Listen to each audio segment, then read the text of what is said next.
Eu vou falar hoje sobre um grande abalo. Então, a mensagem de hoje é sobre Pedro, né? O Pedro que antes de ser esse Pedro que nós conhecemos nas Escrituras, antes de ele se tornar o grande apóstolo do Senhor, este homem teve que passar por um grande abalo. Por quê? Por vários motivos. Pedro, primeiro, talvez o menos significante, o mesmo importante, o motivo menos importante é que ele era um homem de um temperamento muito forte, muito tempestuoso. Pedro, primeiro, ele falava, depois ele ia perguntar por que ele falou, né? E as pessoas também, que ele era atingido. Ele passava por cima, depois que ele ia perguntar por que passou. É mais ou menos isso. Ele não media muito bem as palavras para falar. Ele era sempre o primeiro. Quando Jesus perguntava alguma coisa para o grupo, ele era aquele cara que tinha que falar primeiro, né? Ele tinha sempre uma resposta, ele tinha sempre uma orientação, ele tinha sempre algo a falar, né? Aliás, foi Pedro também que teve aquela grande revelação do Pai a respeito do Filho, né? A respeito de Jesus. Foi ele quem disse: tu és o quê? O Cristo, Filho do Deus vivo. Aí Jesus falou para ele: não foi carne nem sangue que te revelou, ou seja, não foi da parte de homem nenhum, isso aí, mas foi da parte de Deus. O Pai que está no céu te revelou isso daí. Olha Pedro era assim, né? Ele estava assim na terra, de repente estava no céu, depois voltei para a terra de novo, depois no céu de novo. Você conhece alguém assim, não precisa falar, tá bom? Mas Pedro teve essa grande revelação do Senhor. E por outro lado, Pedro também tinha um problema. Pedro tinha um problema teológico. Pedro tinha uma dificuldade de entender a missão de Jesus. Pedro tinha certeza que Jesus era o Messias. Ele não duvidava disso. Mas ele achava que Jesus era o Messias que ia pegar a espada. Achava que Jesus era o Salvador, sim, mas não da forma como Jesus ia ser. Ele achava que Jesus ia ser aquele que ia restaurar o reino, ia tirar Israel do domínio dos romanos. Ele acreditava nisso piamente, e era só isso que ele precisava de Jesus. Pedro não precisava de mais nada de Jesus. Quando Jesus falava para ele que ia morrer, que ia ser entregue nas mãos dos homens, dos pecadores, que ele ia ser crucificado e depois ia ressuscitar, ele não entendia nada disso. Ele falava: não, Senhor, o Senhor não vai passar por isso, não, eu não vou deixar, não. Se alguém fizer alguma coisa que vier matar o Senhor, eu tenho que passar por cima de mim primeiro. Então Pedro ele tinha uma dificuldade, ele tinha esse problema de entender exatamente o caminho do Messias, onde Jesus tinha que passar, né? Ele não aceitava isso. Então o Evangelho de Mateus, que a gente leu aí, Jesus disse: esta noite vocês vão se escandalizar comigo. Esta noite vocês se escandalizarão, porque está escrito: ferirei o pastor, e as ovelhas do rebanho ficarão dispersas.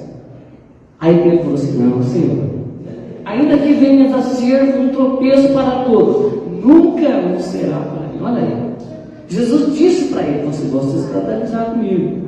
Olha, vai acontecer isso. Não, Senhor, se todo mundo se escandalizar, eu não. Por isso eu digo, Pedro tinha um problema teologicamente para resolver com ele mesmo. Senão ele não ia conseguir ser o que ele foi. Então, o diabo sabia disso.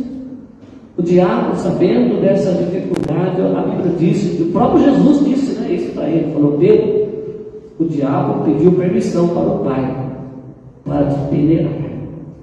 O diabo disse. Por quê? Porque o diabo sabia como Pedro, o tipo de crença que ele tinha em Jesus. Ele não vai sobrar nada para dar uma peneirada nele. Aí Jesus, engraçado que quando Jesus falou isso, que o Pai, o Deus pediu permissão, o diabo pediu permissão para o Pai para passar numa peneira fina, essa peneirada é isso, passar numa peneira fina, Jesus não repreendeu, Jesus falou: não, o Pai não deixou, não, o Pai cuida dos reis. Não Não, exatamente foi o contrário. Ele falou assim: mas eu roguei ao Pai para que você não venha desfalecer. Olha, o Pai não falou para ele não passar, mas o Jesus rogou ao Pai para que o Pai cuidasse de Pedro, para que aquilo não viesse a acabar com a vida dele, não viesse destruir, né? Destruir aquele homem. Então, amados, eu quero dizer para vocês que, assim como Pedro, também há uma multidão de crentes, de cristãos hoje nos nossos dias, que acreditam no Jesus resolvedor dos problemas aqui da terra. Pedro acreditava piamente no Messias, no Jesus, que iria resolver os problemas militares de Israel, os problemas da dominação dos estrangeiros. Era só isso. Muita gente hoje também, sabia? Querem acreditar apenas no Jesus resolvedor de problemas. Jesus abençoador, Jesus que cura, né? Jesus que faz milagres, Jesus que abençoa, Jesus, né? Que dá emprego novo, emprego maravilhoso. E é claro que Jesus faz essas coisas também. Jesus quer, Ele tem prazer em nos abençoar. Eu não estou dizendo nada contraditório, que Jesus tem. Então Jesus tem prazer em nos abençoar. Jesus quer nos curar, Ele quer curar o enfermo, Ele quer libertar o cativo, certamente, amados. Mas antes de tudo, antes de Ele fazer essas bênçãos para nós aqui na terra, que nos abençoa aqui no nosso contexto, antes disso, Ele quer nos elevar a um nível de fé tão grande, a tal modo, sabe, que você não seja abalado quando essas mesmas coisas não chegarem até nós. Quando essas coisas que você tanto quer, que você tanto luta, que você tanto pede a Deus, Deus quer te elevar a um nível de fé tão grande que mesmo quando essas coisas não chegam, você continua adorando a Ele, servindo a Ele. Entenderam a diferença? A diferença do Jesus de Pedro? Jesus de Pedro era um Jesus abençoador das coisas terrenas, apenas um rei terreno. Eu tenho uma outra mensagem com esse título: apenas um rei terreno. Também tem muito a ver com isso. Eu ouvi uma palavra uma vez do pastor Luciano Subirá, que é um dos pastores que, eu diria assim, a maioria de nós, a maioria dos pastores hoje se inspiram nesse homem de Deus, né? E ele, quando ele escreveu sobre esse tema, ele falou assim que a intenção do diabo era destruir, né? Destruir este homem que é Pedro, esse homem de grande potencial e sensibilidade, mas que Deus tinha um propósito diferente com este abalo na vida do seu servo, que era abalar na vida de Pedro aquilo que precisava ser abalado. Entendeu? O diabo queria destruir Pedro, queria acabar com a raça dele. Jesus aproveitou este abalo para vamos dizer assim, com esse abalo, né, transformar a vida de Pedro naquilo que ele precisava ser abençoado e abalado, naquilo que precisava ser arrancado dele, naquilo que ele precisava ser melhorado. Entende, amado? Muitas vezes Deus permite que a gente passe também por tribulações, sabe? Por tribulações, por estreitos, porque são nas tribulações que nós crescemos. São nas tribulações que nós aprendemos a clamar, orar, confiar em Deus, sabe? E é por isso que nosso crescimento, né? Todo o processo de maturidade que Deus tem para as nossas vidas vem juntamente com alguma coisa, sabe, na nossa vida, às vezes na família, às vezes em casa, marido e mulher, às vezes com pai e mãe, às vezes com irmãos, e às vezes na igreja. Nós passamos por problemas, mas Deus quer que aquele problema tire de nós coisas que estão, sabe, que precisam ser tiradas, coisas que estão atrapalhando a nossa fé, a nossa vida com Deus. E Jesus sabia, né, que aquela tribulação ia fazer surgir um novo homem, né, um homem com um caráter transformado, do qual ele iria precisar exatamente para cumprir o ministério que Deus tinha na vida do apóstolo Pedro. E que ministério, né, irmão? Que ministério Deus tinha na vida daquele homem, é o grande apóstolo do Senhor. Então, naquela última noite, lá no Getsemane, nós já aprendemos aqui sobre o Getsemane, não faz muito tempo, acho que um domingo ou dois, nós falamos aqui sobre o Getsemane, quando os soldados chegaram para prender Jesus, quando os soldados chegaram guiados por um dos discípulos, que era Judas, exatamente o que o traiu, quando os soldados chegam, amados, para prender Jesus, Pedro, com muita coragem, saca da espada e parte para cima dos soldados para a guerra. Pedro tenta naquele momento principiar uma guerra, talvez tentando incitar Jesus para aquilo que ele acreditava. Ele acreditava que Jesus era o Messias. Ele acreditava que ia chegar uma hora que Jesus ia pegar a espada. E ele falou: vai ser agora. Se Jesus não começa essa guerra, eu vou começar, porque eu não vou deixar esses caras prender o Messias, não. Eu não vou deixar esses soldados levar o meu Messias preso, não. Ele é o Salvador de Israel. Ele teve muita coragem ali. Ele teve muita ousadia. Ele partiu para cima com a espada e começou. Feriu alguém, não feriu? O soldado teve um pedaço da orelha decepado, ele via pela espada do Pedro. Homem corajoso. Sim, muito corajoso, amados. Mas Jesus contrariou o seu discípulo e mandou ele guardar a espada. Pedro, embainha a tua espada. Pedro, guarda a tua espada. Pedro naquele momento não entendeu nada. Pedro naquele momento, mas agora era a última chance, agora eu vou levar Jesus. Não vai, não. Ele queria briga, ele queria guerra, mas Jesus mandou ele guardar a espada, amados. Quando Jesus se nega a lutar, quando Jesus manda ele guardar a espada, Pedro fica sem entender, como eu disse, o que estava acontecendo, porque era o momento. Se passasse aquele momento, poderia, já era. Aquilo que eu tanto sonhava, já era. Então, para Pedro, naquele momento, amado, Jesus era a esperança de libertação. Então, guardar a espada naquele momento era sinônimo de desmoronamento do sonho dele. O sonho de Pedro estava desmoronando naquele momento, amados, porque Jesus estava sendo levado para a cruz, levado para ser crucificado. Então, ele, naquele momento, ele se desencanta com Jesus. Naquele momento ele se escandalizou. Jesus disse que ia se escandalizar, e era no mesmo dia.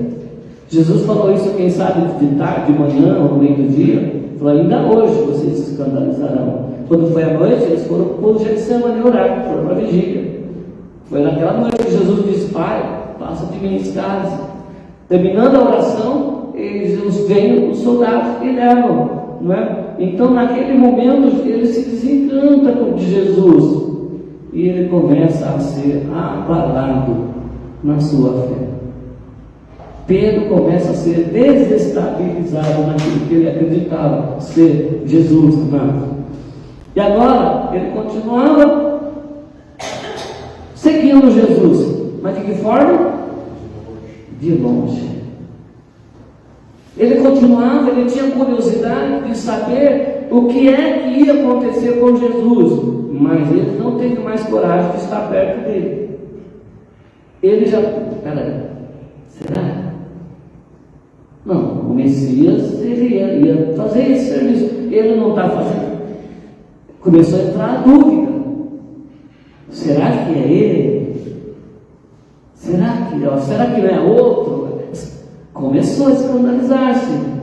Começou a ter problema, porque ele já tinha esse problema. Jesus só permitiu que aquilo viesse à tona. Entendeu? Às vezes nós já temos um problema, acontece que está camuflado. Você se lembra o povo que saiu do Egito? Quem é que diria? Aquele povo que viu o mar se abrir, que viu ali tantos milagres, ali as codornizes, não? De repente eles foram capazes de pegar os seus ouros, suas pratas, tudo que eles tinham, e produzir um bezerro de ouro ali e dizer: estes foram os deuses que nos tirou do Egito. Quem diria que aquilo estava dentro daquele povo? Deus apertou um pouquinho daquele povo e saiu deles o que? Um bezerro de ouro. É o que estava acontecendo com Pedro agora. Jesus estava sendo levado de um lado para outro, ia para a casa do governador, voltava para a casa do sacerdote. Um falava uma coisa, outro falava uma outra, eles tentando arrumar testemunhas para julgar Jesus, não aparecia ninguém. De repente apareciam umas testemunhas falsas lá e falavam alguma coisa, e Pedro assustando, Pedro de longe, Pedro já não estava pertinho deles, não. Mas ele estava por perto, ele estava tentando entender, ele estava querendo ver. E de repente, diz o texto bíblico, quando chegou uma criada, ele estava ali, ele estava do lado de fora do alpendre, diz aqui, né? E chegou uma criada e disse: também tu estavas com Jesus? Também tu estavas com Jesus, não é? Ele disse: não, eu não estava não. E Jesus vai para lá, vai para cá, e todo mundo se movimentando ali. Dali a pouquinho chega uma outra pessoa, uma outra criada, e fala com ele também, diz: este também, fala com as pessoas que estavam ali, este também estava com Jesus. Mas ele negou, dizendo: não conheço tal homem. Não conheço tal homem. E logo depois, os que ali estavam disseram a ele: verdadeiramente, tu és um deles, porque o teu modo de falar te denuncia. Aí o texto diz que ele começou a praguejar e a jurar, dizendo: nunca vi tal homem, não conheço este homem. Aquele homem íntimo de Jesus, eu diria, talvez o melhor que Jesus tinha até então. Aquele que disse: estou pronto para morrer com o Senhor. Todos podem se escandalizar, eu não. Jesus disse: ainda hoje, Pedro, antes que o galo cante, 3 vezes você vai me negar. Não conheço este homem. Começou até a jurar. Por quê? Ele ficou com medo de morrer. Se estão prendendo ele, vão prender eu também. Naquele momento a fé dele foi embora. Naquele momento o sonho messiânico dele já era. Né? E é importante, amado, a gente notar aqui que Pedro negou Jesus exatamente no momento em que ele começou a seguir o Senhor de longe. Toda vez que alguém tenta servir Jesus de longe, ele não aguenta a pressão. Quando é que a gente começa a seguir Jesus de longe? Quando é que a gente começa a seguir Jesus de longe? É quando talvez, né? Oi? Começa a se afastar dele. O que faz a gente se afastar dele? Quem sabe a gente já tenha se afastado da palavra, da meditação da palavra. Quem sabe nós estamos tão atarefados no dia a dia que a gente já não lê mais a palavra. E quando a gente não lê mais a palavra, a gente vai perdendo intimidade, vai perdendo autoridade, sabe? Aí as coisas do mundo vão encostando, as palavras vão chegando, os meios de comunicação vão tomando conta, o celularzinho que está ali, parece que agora faz parte de tudo da vida da gente. O marido, a esposa está querendo carinho, mas o celular está em primeiro lugar, e até sai briga quando um repreende o outro. Então, quando é que a gente começa a seguir Jesus de longe, amados? É quando essas coisas começam a acontecer, é quando a oração, eu arrumo tempo para fazer tantas coisas, mas para orar está tão difícil. Eu tenho uma agenda tão extensa, tanta coisa que não sobra tempo para orar. Essas coisas fazem com que a gente comece a seguir o Senhor de longe. Aí quando a prova vem, quando os escândalos chegam, a gente fala: será que era Jesus mesmo? Será que a minha experiência foi verdadeira mesmo? Acho que não, e o diabo está por trás disso. Nós não podemos, é claro, dizer que o diabo é culpado, porque o diabo ele pede permissão para Deus, mas Deus muitas vezes permite para que os seus servos cheguem no lugar que o Senhor precisa que eles cheguem, porque Deus precisa abalar em nós aquilo que está fora de lugar, a nossa teologia humana que não tem nada a ver com o céu. Jesus quer arrancar isso de nós, porque isso atrapalha a gente em conhecer Jesus verdadeiramente e ser fiel a Ele. Deus quer nos elevar a um nível de fé tamanho que, mesmo quando as bênçãos não chegam, mesmo quando as coisas acontecem, ou quando coisas não são tiradas, às vezes coisas muito preciosas não são tiradas, mesmo assim, Deus quer olhar para nós e dizer a Ele: o Senhor deu, o Senhor tomou, louvado seja o nome do Senhor. Esse é o verdadeiro relacionamento que Deus procura nos seus filhos, viu, irmãos? Não relacionamento de barganha. Deus me dá isso e eu dou aquilo. Senhor, se o Senhor me der isso, eu te dou aquilo. Deus não faz. Deus não quer esse tipo de relacionamento, porque o diabo está aí para peneirar as pessoas, está aí para provar as pessoas. E quando ele percebe que existe alguma coisa em nós que não tem fundamento na palavra, ele pode encostar, ele pode mandar uma sugestão, ele pode mentir, ele pode te seduzir. Se você não conhece verdadeiramente, não tem uma experiência verdadeiramente com Deus vivo, você pode ceder à tentação. Pedro agora estava passando por isso, amados. Então Pedro agora estava passando por essas coisas, né? E aí a Bíblia diz que imediatamente o galo cantou. Quando ele negou o Senhor na terceira vez, o galo cantou. E quando o galo cantou, o que aconteceu? Jesus, que estava sendo levado de um lado para o outro, passou exatamente no lugar onde Pedro estava. E o texto diz que Jesus passou ali. O que Jesus fez? Olhou para ele. Jesus olhou para ele e olhou nos olhos dele. Meu Deus do céu, que olhar foi aquele?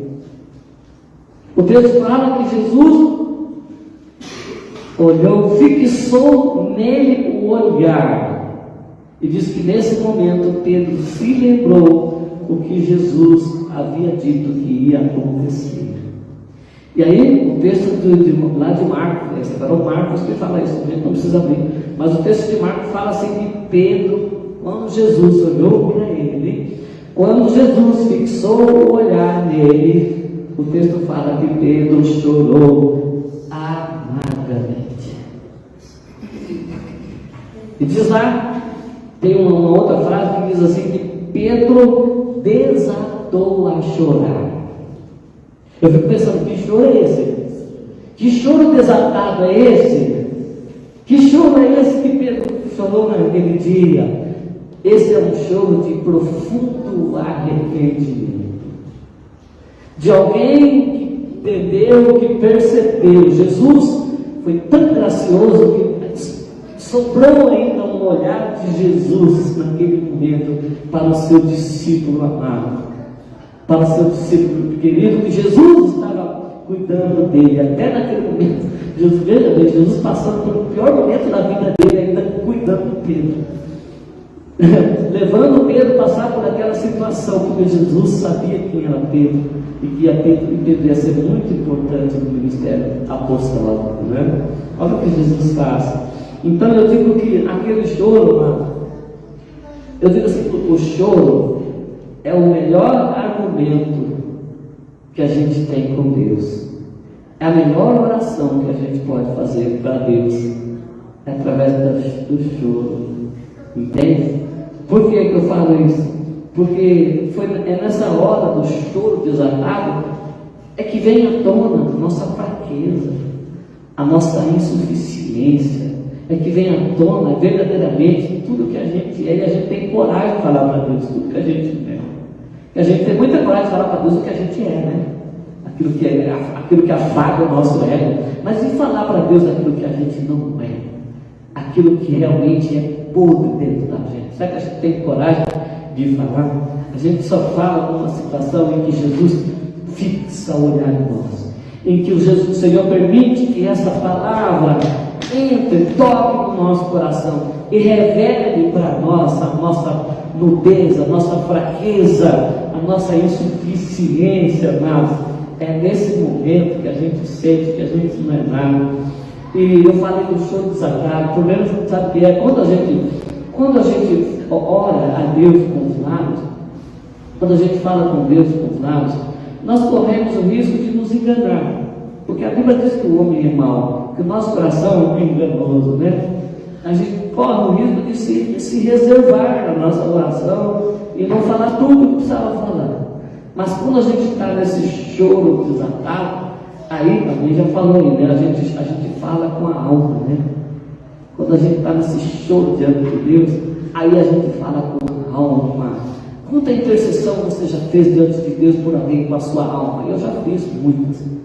Eu já fiz muitas intercessões assim, onde eu, sabe, me jogava em intercessão. E essas orações Deus ouve. E essas orações Deus guarda para a eternidade. E mesmo em algum dia na nossa vida que você estiver mal, e talvez o mesmo sintoma de Pedro, aquela oração que você fez desatado lá atrás, Deus guardou aquela oração, e Ele vai te socorrer naquele dia que você está fraco. Entende? Eu não tenho dúvida disso. Houve muitos momentos da minha vida que eu falei, eu estava muito bem, né? Eu falei, Deus, eu estou muito bem hoje, mas eu não sei como vai ser amanhã. Se algum dia eu estiver muito mal, ao ponto de perder tudo isso que eu tenho, que eu sei que hoje é bom, que eu sei que isso aqui é a melhor coisa que alguém pode ter no mundo, eu tenho hoje. Aquela comunhão estreita com Deus. Se algum dia, Senhor, isso começasse a exair de mim por algum motivo meu, o Senhor tinha misericórdia, se lembra dessa oração, me tire daquela situação. Eu me lembro que eu fiz várias vezes, eu fiz esse tipo de oração, e acho que é por isso que eu estou de pé. Acho que é por isso que eu estou de pé. Senão, talvez já teria isso comigo, como tantos sucumbem, quantos tantos caem, né, irmãos? Mas Deus é bom, Deus é misericordioso, né? Louvado seja Deus. Deus é tão bom que Ele aceitou, Jesus aceitou o arrependimento de Pedro naquele dia, ainda que naquele dia Pedro não teve a oportunidade de falar mais com Jesus. Esse que foi o mais triste, né? Porque a partir daquele momento Jesus foi para o Calvário. Jesus foi para a cruz, ninguém mais soltaram a Jesus. Pedro não teve oportunidade, eu imagino que ele até buscou oportunidade, mas ele não teve mais oportunidade de falar com Jesus. Por isso que a gente não pode perder a oportunidade, irmão. Se o Espírito Santo está quebrantando o teu coração, se o Espírito Santo está revelando a palavra no seu coração, se você sabe que tem algo a fazer, faça rápido, vai correndo. Porque a gente não sabe se vai sobrar tempo, se vai dar tempo de fazer. Pedro foi muito agraciado, porque Jesus vai preparar um encontro memorável com ele, né? Logo após a ressurreição. Agora, Pedro nem acreditava que Jesus ia ressuscitar. Pedro não entendia de ressurreição. Pedro não sabia nada disso, não entrava isso no coração dela. Havia como escamas, havia um entendimento espiritual na vida dos discípulos, não era só Pedro. Eles não entendiam isso. Somente depois da ressurreição, somente depois da descida do Espírito Santo. Lembra que Jesus falou: vocês não vão ficar órfãos, porque eu vou rogar ao Pai. Ele vai enviar o Espírito Consolador, que vai fazer você lembrar de todas as coisas. Espírito Santo, olha a importância do Espírito Santo na vida da igreja. É o Espírito Santo que nos leva a conhecer Jesus, que revela a santidade, que revela a redenção, que revela a obra da cruz. Peça ao Espírito Santo para te ajudar a entender a cruz, a obra de Jesus, e Ele vai dar. Mas Jesus marcou um encontro com ele naquele domingo da ressurreição, quando as mulheres foram lá ao sepulcro para perfumar o corpo de Jesus. Elas foram lá para perfumar o corpo de Jesus. Chegaram lá, elas se espantaram, porque o túmulo estava aberto, a pedra havia sido rolada, não é? E elas olharam, o corpo não estava lá, eles pensaram que tinham roubado. Aí tinha alguém sentado na pedra, falou: deve ser o jardineiro. Confundiu o anjo do Senhor com o jardineiro e perguntaram: onde colocaram o meu Senhor? Onde colocaram o meu Senhor? E eles disseram: por que vocês procuram entre os mortos aquele que vive? Por que vocês procuram entre os mortos aquele que está vivo? Aí falou, o anjo falou para as mulheres: olha, ide, falai aos discípulos e a Pedro, olha o destaque, avise os discípulos e a Pedro que ele vai adiante de vós para a Galiléia, e lá vocês o verão. Aleluia, louvado seja o nome do Senhor Jesus amado. Foi isso, Jesus marcou aquele encontro com ele, especial, e de dizer aos discípulos e a Pedro. Não falou a João, não falou a Tiago, a Judas, nenhum deles. E a Pedro. Sabe por quê, amados? Pedro deveria estar se sentindo a pior pessoa do planeta Terra. Pedro deveria estar sentindo um peso, uma culpa tão grande, porque ele se convenceu que estava errado, mas ele não teve oportunidade de confessar, de falar com Jesus. Imagina, a sua consciência estava muito pesada e ele não sabia como resolver isto. Mas de repente alguém disse para ele assim: Pedro, estão falando que ele ressuscitou, diz que já apareceu com um monte de gente. E aí as mulheres disseram que pareceu um anjo e disse que ele quer falar com a gente, e ele falou o seu nome. E ele destacou o seu nome. Amados irmãos, é isso que Deus faz conosco, sabe? Deus destaca o seu nome quando Ele sabe que você precisa ser socorrido por Ele. Quando Ele sabe que há um peso muito grande na sua alma e que ninguém vai conseguir tirar, só Ele. Ele é capaz de parar o mundo para cuidar de vocês. Sabia disso? Ele é capaz de parar o curso deste mundo para poder falar e amenizar a sua dor, para vir ao seu socorro e dar a você aquilo que Ele tem reservado e preparado para você, amado. É isso. Pedro precisava muito daquela palavra nessa noite. Talvez você veio aqui nessa noite, você precisava dessa palavra do Senhor. Eu te digo, não perca tempo. Renda-te a Ele, receba a graça dEle, a bondade, a misericórdia dEle. Amém, amado? Eu digo para vocês que, assim como fez com Pedro, assim como Jesus fez com Pedro, amado, Ele faz com cada um de nós. Lembra do Zaqueu? Zaqueu não conhecia Jesus. Jesus nunca falou com Zaqueu. De repente, Jesus, quando estava passando embaixo do lugar onde ele estava, ele olha para cima e chama ele pelo nome. Zaqueu, desce depressa, porque hoje é o dia que eu vou dormir e comer na sua casa. Zaqueu, desce depressa, porque me convém pousar na sua casa. Então Jesus, Ele nos conhece e Ele também faz isso conosco. Ele nos chama pelo nosso nome, amados. Louvado seja Deus, louvado seja o nome do Senhor Jesus para sempre. Amém? Eu digo, para terminar, eu termino essa mensagem dizendo uma frase: por um motivo maior e do interesse do Pai, do interesse dele, Ele permitirá que os seus servos sejam abalados, a fim de fazer vir à tona, amado, tudo que é palha, tudo aquilo que é palha na construção desse relacionamento que o Senhor está produzindo na nossa vida, né, com Ele, no nosso relacionamento com Ele. Por um motivo maior e sublime, Deus vai permitir que você passe por situações constrangedoras, para que você chegue ao nível de fé que você não vai ser abalado por qualquer situação boa que aconteça na sua vida, ou não, ou até mesmo por uma perda, até mesmo por alguém importante que Deus possa tirar. E se você verdadeiramente se entregou a Jesus e o conhece verdadeiramente, mesmo essas coisas não vão te abalar, e você vai continuar dizendo: louvado seja o nome do Senhor. É esse nível de fé que Deus quer que nós nos encontremos. Amém? Que Deus te abençoe, que Deus te cure, que Deus te renove, que Deus te levante. Continue em frente, em nome de Jesus.